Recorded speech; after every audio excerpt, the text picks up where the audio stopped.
वैसे भी हम तो कब से एक नया घर लेने की सोच रहे हैं, पर बस वही बात है कि पैसे उतने नहीं है।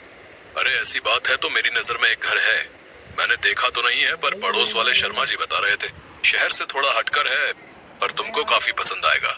अगले दिन मनोज और मिताली उस घर को देखने जाते हैं और उनको घर देखते ही पसंद आ जाता है। घर काफी सस्ते में मिल रहा होता है और वो फटाफट उस घर को खरीद लेते हैं। मनोज और मिताली अपने नए घर में खुशी खुशी शिफ्ट हो जाते हैं। मिताली घर में सब सामान सेट कर लेती है।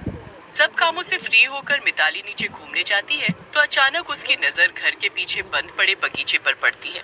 अरे, इस घर के पीछे एक बगीचा भी है और मुझे तो पता ही नहीं था। पर देखो तो, इतने अच्छे बगीचे की बंद पड़े पड़े क्या हाल हो गया है। इसे तो साफ करने की जरूरत है।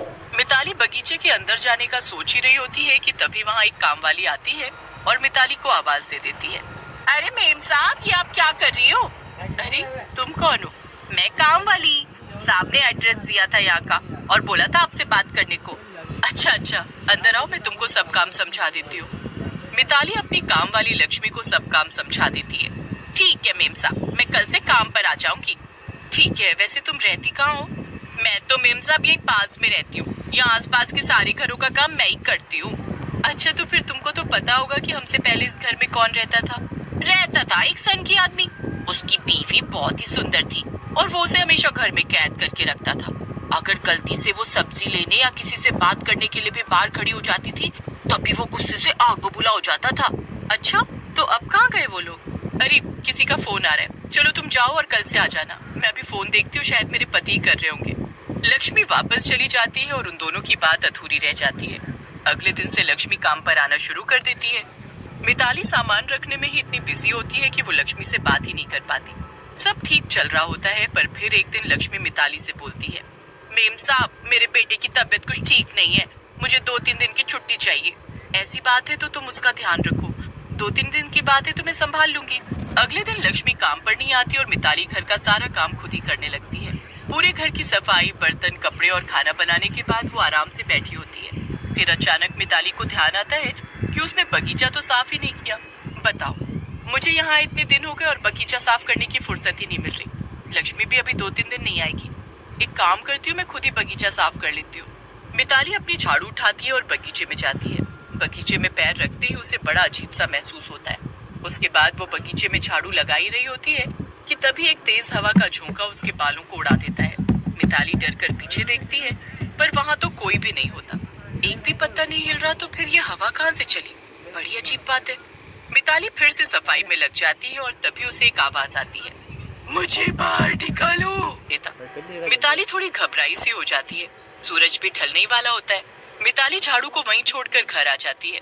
उसके बाद वो हाथ मुंह धोने बाथरूम में जाती है तो बाथरूम में वही झाड़ू रखी होती है जो वो बगीचे में छोड़कर आती है। वो आराम से सो जाती है। रात को जब मिताली गहरी नींद में होती है तो उसके ऊपर फिर से सूखे पत्ते आकर गिरने लगते हैं, जिसकी वजह से वो उठ जाती है। ये पत्ते, ये यहाँ कैसे आए?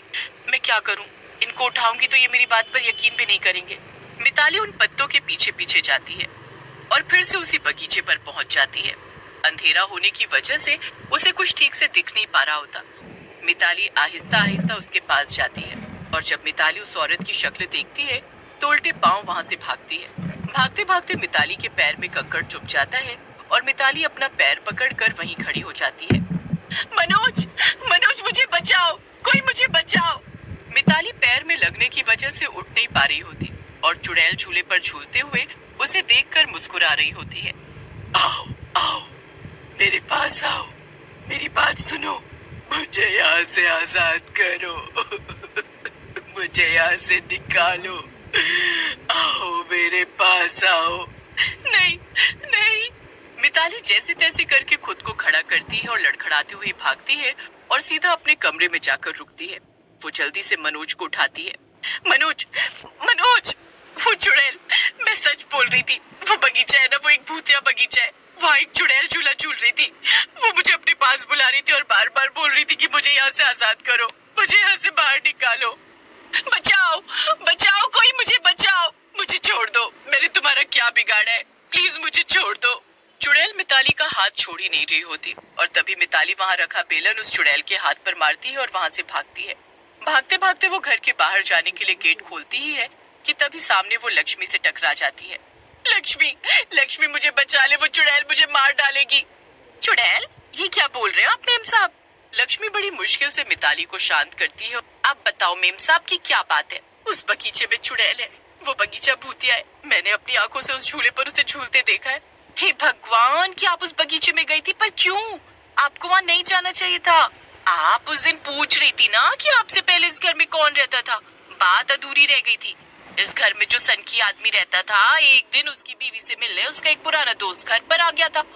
उस वक्त उसका पति घर से बाहर था, पर जब वो वापस आया तो वो अपनी बीवी को उस लड़के के साथ देखकर आग बबूला हो गया। उसने अपनी बीवी के बाल पकड़े और घर के बाहर तक उसे पीटता हुआ लाया। वो बेचारी रोती रही, चिल्लाती रही और बार बार बोलती रही कि वो बस उसका दोस्त है, पर उसके पति ने उसकी एक ना सुनी।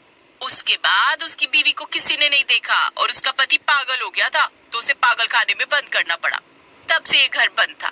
तभी ये घर हमें इतना सस्ते में मिल गया। पर आखिर वो चुड़ैल है कौन जो हमेशा उस बगीचे में झूला झूलती रहती है?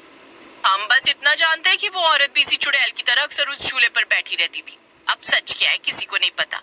लोग बोलते हैं कि वो चुड़ैल वही औरत है और उसके पति ने शायद उसे मार दिया था और वो पागल हो गया। मिताली और लक्ष्मी दोनों उस बगीचे में जाते हैं और कुछ सबूत ढूंढने लगते हैं। मिताली और लक्ष्मी पूरा बगीचा छान मारती हैं, पर उनको कुछ नहीं मिलता।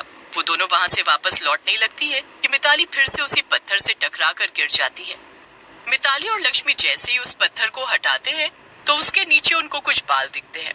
यहाँ पक्का कुछ है, जल्दी खोदो। दोनों मिलकर इस जगह को खोदने लगते हैं और वहाँ अंदर एक लड़की का कंकाल मिलता है। दोनों बहुत घबरा जाती हैं। तभी वहाँ वो चुड़ैल वापस आकर झूला झूलने लगती है। मिताली और लक्ष्मी एक पंडित को बुलाकर ले आते हैं। उसके बाद वो उस औरत के शरीर का अंतिम संस्कार करते हैं